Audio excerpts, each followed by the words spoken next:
Uhambe nomndeni wakho wonke ngenyanga ezayo kungasali umuntu kodwa uthi uyifica ibill inemali efanayo.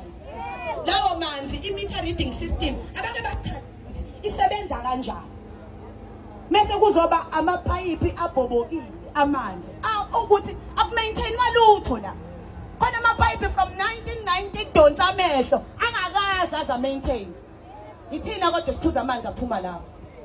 Thina ke siwumkhonto wesizwe party nayo into esicelayo ku-ugu okwesibili after last year again. Nazo sithi we demand one, full transparency, a detailed public report on the status of all reservoir projects including Lega 124, the maintenance and functionality of boreholes, expenditure on water tankers and disclosure of ownership of those water tankers to determine conflicts of interest. Community engagement by experts, not amapanted. Communities must be addressed by qualified water technicians and specialists. Hayi laba bantu abangazi ukuthi uxhuma ipayipi lakho ngoba nayo ufonela wona uwater bekuthi konakele kwakhe.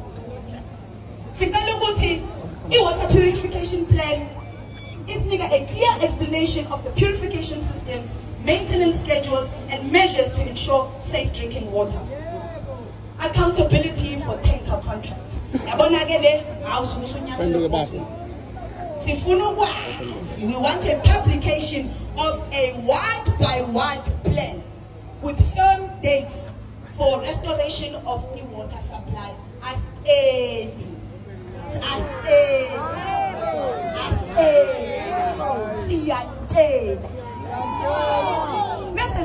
the non-discrimination and immediate end to practice the cutting off of water supply for those wards that have voted for everyone who's outside of the GNU GPU. Uzovota exercise democratic rights uvalelwa amanzi ngoba nakho ukwazi ngomkhonto. Siyazi 17% wabo baphatha kabe kodwa kusho ukuthi thina kufanele kusi-affecte lokho. U-17% wabo lo.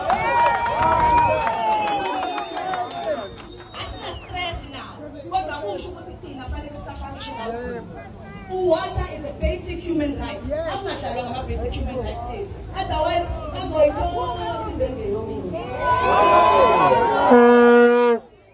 failure of Ugu District Municipality to address the water crisis represents a gross betrayal of constitutional obligations and the trust of people.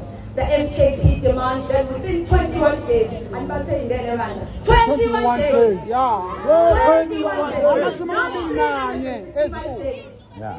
21 days. From tomorrow. Yes. Within 21 days of the memorandum based signing, convene a public engagement meeting with the affected communities where our technical experts are there. Evidence and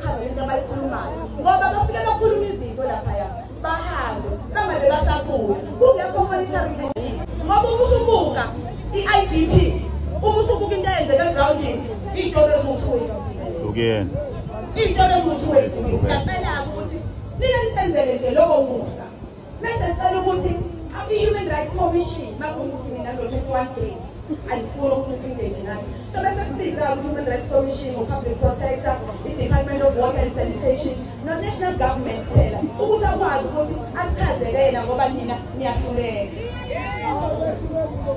Sizocela ukuthi bebonke owezosayinela asondelela ngaphakathi asayinele yona memorandum angagcini ngokuyisayina bese oyibeka ofisini lakhe ayifunde ayi-understand mekhona engaku-understand nawo amagama abantu angabafonela simchazele thina siwazi unemfonini njengokunjalo. Yebo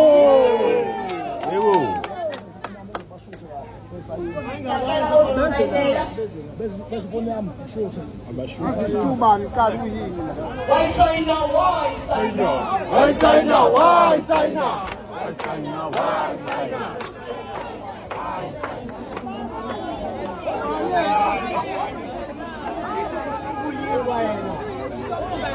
Ngiyakubongela sisi kwamanje.